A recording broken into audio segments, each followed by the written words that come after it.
안녕하세요, 여러분. 지리적 상상력을 통한 세계지리 수업에 오신 것을 환영합니다. 모두 겨울방학 알차게 잘 보내고 계신가요? 2022학년도 수능을 준비하고 있는 우리 예비 고3 학생들을 위해 2021학년도 작년에 치루어진 수능 세계지리 문제를 가지고 세계지리의 수능 문제는 어떻게 출제가 되고 있는지 그 문제 유형을 함께 분석해보는 영상을 준비해보았습니다. 머나먼 미래의 내가 마주할 문제일 거라고만 생각했었는데 벌써 올해 수능을 치러야 한다니 많이 당황스러우시죠? 그래서 이번 영상에서는 처음 수능 세계지리를 시작하려는 여러분들과 함께 수능 세계지리 문제를 꼼꼼히 살펴보는 시간을 가져보도록 하겠습니다. 먼저 첫 번째로 내신과는 다르게 출제가 되고 있는 수능 세계지리 문제는 어떻게 출제가 되고 있는지를 살펴볼 거고요. 두 번째로 우리가 학교에서 배웠던 내용들을 어떻게 활용할 수 있는지를 살펴보도록 하겠습니다. 마지막으로 세 번째, 수능에서 고득점을 받기 위한 문제별 공략법이 무엇인지를 알아보려고 합니다. 전체적으로 수능형 문제가 무엇인지를 가벼운 마음으로 접근해 보려는 수업이기 때문에요. 이 영상에서는 문제풀이나 자료 해석, 그리고 정답 확인과 같은 내용은 다루어지지 않습니다. 자, 그럼 우리 대수능의 세계로 함께 들어가 볼까요?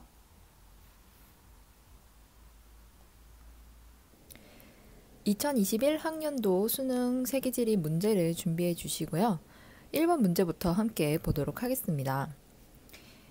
1번에서 자주 출제되는 문제는 우리 세계지리 교과서의 1단원 세계와 지역 이해 중에서 이 중단원 지리정보와 공간 인식에서 나오는 바로 지리정보에 관한 문제인데요. 지리정보에 속해 있는 세 가지의 정보를 물어보는 문제가 출제가 되고 있고요. 그리고 이것과 관련해서 각 국가의 위치를 알 수 있도록 이렇게 보기를 제시해주고 있습니다. 따라서 지리정보에 대한 기본적인 지식이 있어야 하고요. 또 여기 1번부터 5번까지 제시되고 있는 지문을 함께 살펴보면 기본적인 대륙과 대양의 위치를 아는지도 함께 물어보고 있습니다. 따라서 이 대륙과 대양의 위치를 알고 있어야 하고요. 여기에 더해서 세계의 자주 출제가 되는 주요 국가의 위치 정도는 암기를 하셔야 수능 세계지리 문제를 푸는데 훨씬 빠르게 정확하게 풀 수 있겠습니다. 그래서 첫 번째 문제는 흔하게 출제가 되고 있는 필수로 출제가 되고 있는 지리정보에 관한 문제이고요. 지리정보와 관련해서 이렇게 속성정보, 공간정보, 관계정보, 인지를 물어보는 질문뿐만 아니라 GIS를 출제를 하는 경우도 많이 있습니다. 2번 문제 한번 살펴보도록 하겠습니다. 2번은 거의 틀리지 않는 기본적인 문제라고 볼 수 있겠는데요. 바로 세계의 대지형 파트에서 중에서도 빙하 지형에 관한 질문을 하고 있습니다. 그런데 요즘은 최저 등급을 맞추는데 수능이 그 역할을 하고 있다 보니까 거의 만점을 받아야 고득점이 높은 등급을 받을 수 있는 경우가 있는데요. 그래서 수능형 문제에서도 이렇게 보기를 다 제시를 해주는 그러한 친절한 문항형이 많이 눈에 띄는데요. 그래서 각각의 제시되고 있는 자료들이 어느 지형에 해당하는지 그 지형의 명칭을 알아보는 것이 이 지형에서 가장 흔하게 주고 있는 문제 유형입니다. 또 이 대지형, 세계의 대지형 문제에서 보기로 많이 활용하고 있는 부분은 바로 침식 지형인지 아니면 퇴적 지형인지를 구분하여 물어보는 질문이 많이 있습니다. 그래서 이 빙하 관련된 이 2번 문항에서도 역시 빙하 지형 중에서 어떠한 가나 다라 중에서 어떠한 지형이 침식 지형에 해당하는지, 그리고 어느 지형이 퇴적 지형에 해당하는지도 함께 지문에서 물어보고 있고요. 기본적으로 각각의 지형들의 명칭이 무엇인지를 알아야 이 보기가 기역, 니은, 디귿, 리을 중에서 어떠한 것이 맞는지 틀리는지를 구분할 수 있겠습니다. 따라서 지형과 관련해서는 침식 지형인지 퇴적 지형인지를 구분하는 문제가 많이 출제가 되고 있고, 각각의 자료에 해당하는 지형들이 무엇인지를 많이 물어보고 있고요. 그리고 마지막으로 지형의 형성 과정,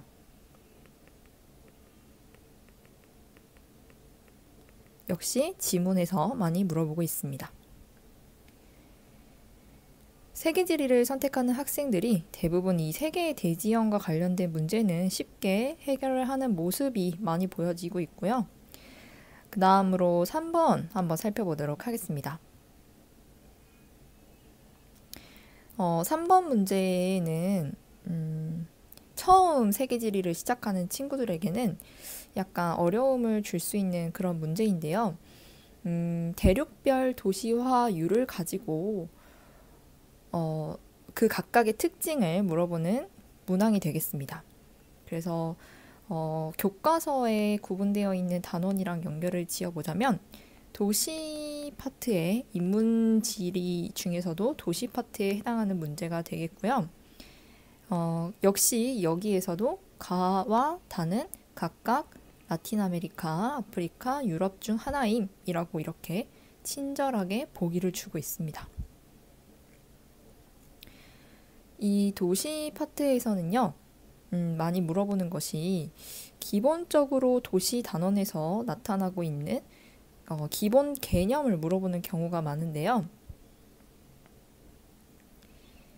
그래서 도시와 관련된 기본 개념을 정확하게 알고 있어야 이 도시 파트에 해당하는 문제를 잘 해결할 수 있겠습니다.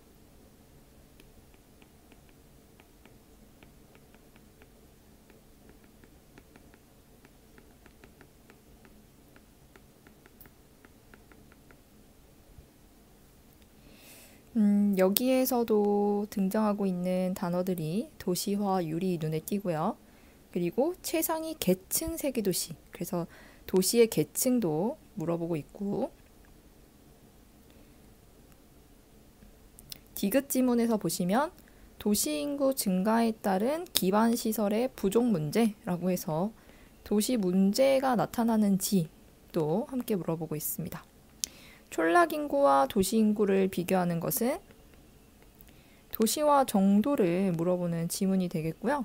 그래서 이 도시 단원에서 우리가 학습하게 되는 그 도시 개념들을 정확하게 공부를 하시면 3번 지문도 역시 쉽게 해결할 수 있겠습니다.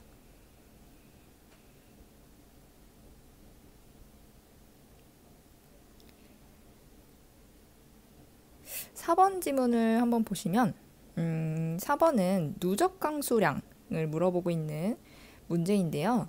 이것도 역시 수능 세계지리에서 빠지지 않고 출제가 되고 있는 그런 자료입니다. 세계의 기후를 배우게 되는데 세계의 기후를 구분하는 것을 너무 쉬운 보기로 주면 많은 학생들이 맞출 수 있겠죠.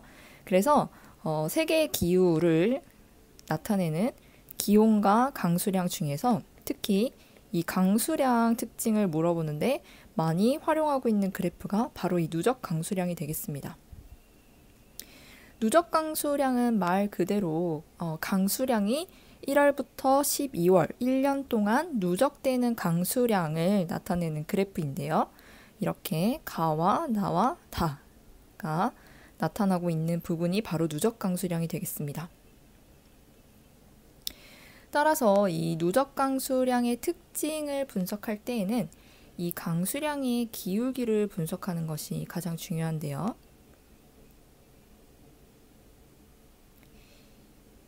이렇게 표시를 해두면 각각의 위치에 따른 강수 특징을 훨씬 쉽게 발견할 수 있겠습니다.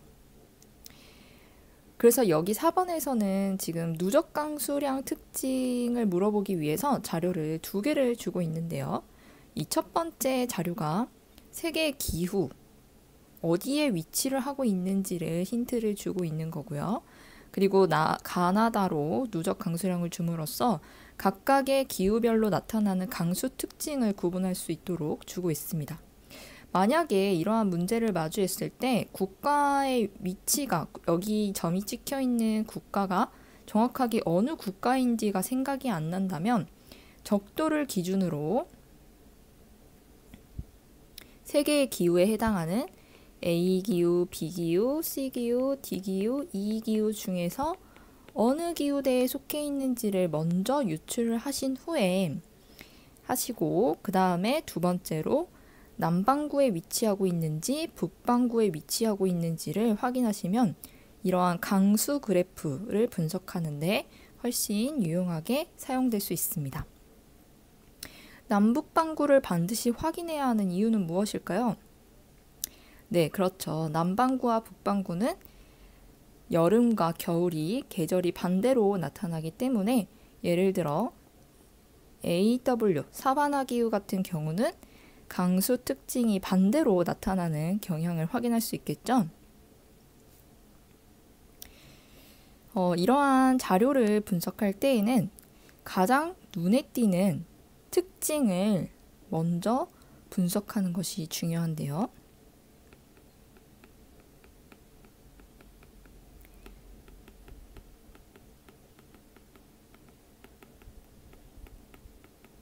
예를 들어 다자료를 한번 보시면 다자료는 가와 나와 달리 1월에서 5월까지의 강수가 거의 나타나지 않고 6, 7, 8, 9, 10, 11, 12까지 이 계절의 강수가 집중되어서 나타나는 모습을 확인할 수 있습니다. 그래서 이러한 것을 가지고 어느 기후에 해당하는지를 파악할 수 있겠죠. 누적 강수량을 분석하는 것을 어려워하는 학생들이 실제로 많이 있는데요. 누적 강수량은 매년 빠지지 않고 출제가 되고 있기 때문에 누적 강수량 이 문제를 훨씬 빠르고 정확하게 해결하기 위해서 제가 추천드리고 싶은 방법은 오답노트나 여러분들이 스스로 만드는 오답노트 또는 여러분들이 가지고 있는 문제집에서 많이 만나게 되는 이러한 세계의 기후별 누적 강수량 그래프를 하나씩 이 노트에다가 정리를 해두면 정리를 해두고 시간이 날 때마다 이 각각의 기후에 해당하는 누적 강수량을 한 번씩 보시면 눈에 익기 때문에 시간이 단축이 많이 될 수 있겠죠. 그래서 이렇게 정리를 하는 습관을 들이는 것을 추천드리고 싶습니다. 두 번째 장 보도록 하겠습니다. 두 번째 장에 나와 있는 문제를 전체적으로 살펴보았을 때에도 굉장히 자료가 많이 제시가 되고 있는 것을 한눈에 확인할 수 있는데요. 먼저 5번부터 보시면 5번은 역시 인문지리에 해당하는 내용으로서 국내 총 생산의 특징을 물어보고 있는 질문이 되겠습니다. 여기에서도 역시 가와 다가 각각 인도, 일본, 중국 중에 하나이다라고 힌트를 주고 있고요. 그래서 이 가나다, 인도에 해당하는지, 일본에 해당하는지, 중국에 해당하는지를 각각 수치를 비교를 하여 맞춰보는 것이 첫 번째 관문이 되겠고요. 그 다음에 1번부터 5번까지의 지문을 보시면 국내 총 생산에 대한 질문만 물어보고 있지 않습니다. 1번과 5번에 제시되고 있는 지문과 같이 인도, 일본, 중국 제시된 국가에 대한 배경 지식도 함께 물어보고 있기 때문에요. 각각의 우리가 세계지리에서 배우는 내용들을 함께 연결지어서 해결하는 종합적인 문제라고 볼 수 있겠습니다. 다음 6번은 이 6번과 같은 문제 또한 수능 세계지리에서 항상 나오는 문제인데요. 의외로 많은 학생들이 국가의 위치를 모르기 때문에 이 내용을 알고 이해를 했음에도 불구하고 이 위치를 틀리는 경우가 굉장히 많습니다. 따라서 이 6번과 같은 문제를 해결할 수 있는 가장 중요한 것은 국가의 위치를 정확하게 아는 것인데요. 고등학교 세계지리 교과서에서도 지역지리 단원을 배우기에 앞서서 백지도를 함께 제시를 하고 있습니다. 그래서 고등 세계지리 교과서에서도 제시되고 있는 사례지역이나 등장하고 있는 국가의 위치 정도는 여러분들이 반드시 암기를 해 주셔야 수능 세계지리를 푸는데 원활하게 하실 수 있을 것 같습니다. 세계 지리는 그야말로 세계의 지리를 배우는 내용이기 때문에요. 이 6번과 같은 문제가 빠질 수 없는 그런 문제의 핵심 문제라고 볼 수 있겠는데요. 이 6번에 제시되고 있는 사례 지역은 6단원에 제시되고 있는 지역의 통합과 분리운동에 관한 내용입니다. 그 중에서도 갈등을 다루고 있는 사례 지역인데요. 언어, 민족, 종교 갈등을 주로 제시를 하고요. 그 다음에 위치를 주고 각각의 사례가 나타나고 있는 국가의 위치를 물어보는 문제라고 볼 수 있겠습니다. 이 갈등을 파악하는 데 있어서도 이렇게 관련되어 있는 주요 키워드를 모두 제시를 하고 있기 때문에 조금만 공부를 하시면 이러한 문제는 쉽게 해결할 수 있을 것입니다.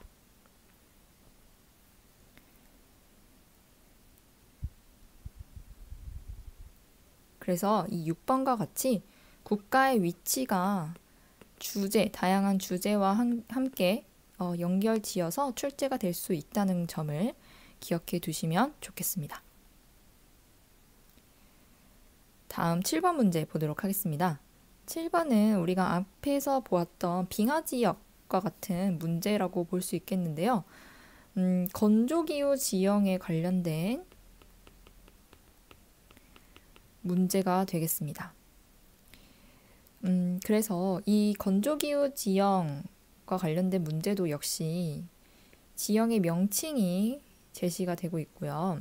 이 지형의 명칭에 따라서 각각에 대한 내용이 맞는지 O 또는 X를 묻는 문제가 되겠습니다.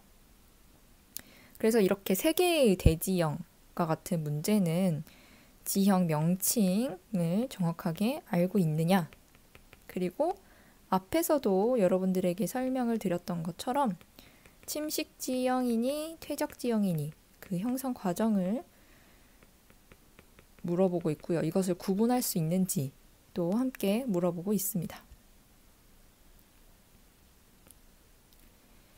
그래서 이 명칭과 이 각각에 대한 설명, 그리고 침식과 퇴적 지형을 구분하는 정도는 기본적으로 우리가 공부를 해야 한다는 것을 알 수 있겠습니다.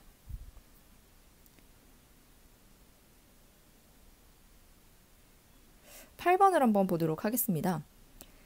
8번은 학생들이 많이 틀리는 지문이라고 볼 수 있겠는데요. 이것은 3단원의 인문단원에 해당하는 주요 식량자원과 국제이동에서 제시가 되고 있는 주요 가축의 지역별 사육두수 비율입니다. 여기도 역시 가와 다는 돼지, 소, 양 중에 하나이다 라고 보기를 제시를 하고 있고요.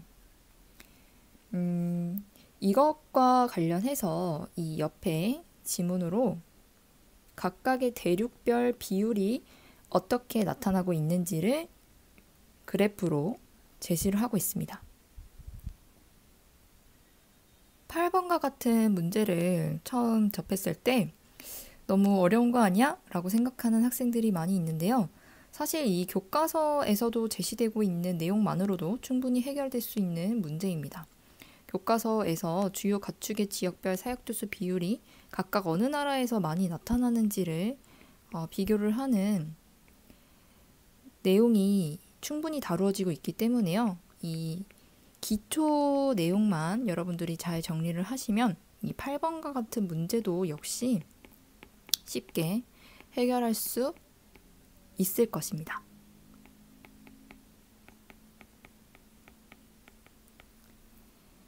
그래서 8번처럼 해설하는 자료가 조금 난이도가 있는 경우는요.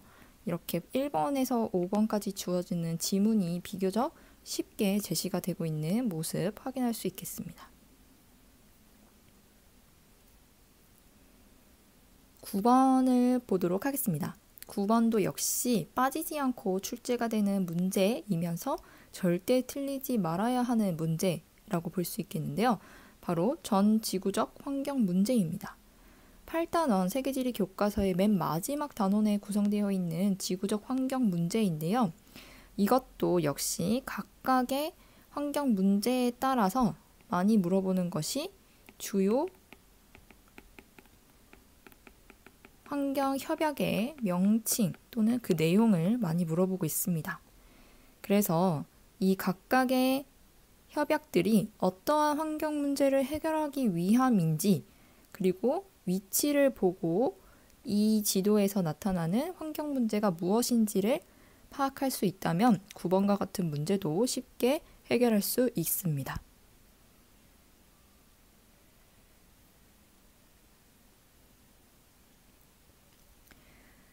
10번으로 넘어가도록 하겠습니다. 10번은 도시와 관련해서 도시 문제처럼 여러분들이 조금 어려워하는 바로 인구 파트인데요. 하지만 이 인구 특성을 물어보는 문제도 역시 도시 단원처럼 인구 단원에서 출제가 되고 있는 기본 개념만 여러분들이 잘 숙지를 하고 있으면 이 또한 쉽게 해결할 수 있겠습니다. 3단원에 나오는 인문단원 중에서 세계의 인구 변천과 인구 이동, 이주에서 나오는 그런 개념들인데요. 보통 인구에 관련된 기본 개념에서 한 발 더 나아가서 만약에 문제에서 필요한 경우 계산이 이루어져야 할 경우에는 이렇게 식을 제시해 줍니다. 따라서 인구 파트를 학습하다 보면 여러 가지 이 인구 계산식이 있는데 기본적인 개념을 제외한 이러한 잘 보지 못하는 순 이동률 같은 식을 마주했을 때에는 굳이 암기하지 않으셔도 수능에서 이렇게 식을 제시해 주기 때문에 여러분들은 앞에서도 계속 줄곧 이야기하는 것처럼 기본 개념의 의미를 정확하게 이해하고 인지하는 것을 중점으로 공부를 하시면 도움이 많이 되실 것입니다.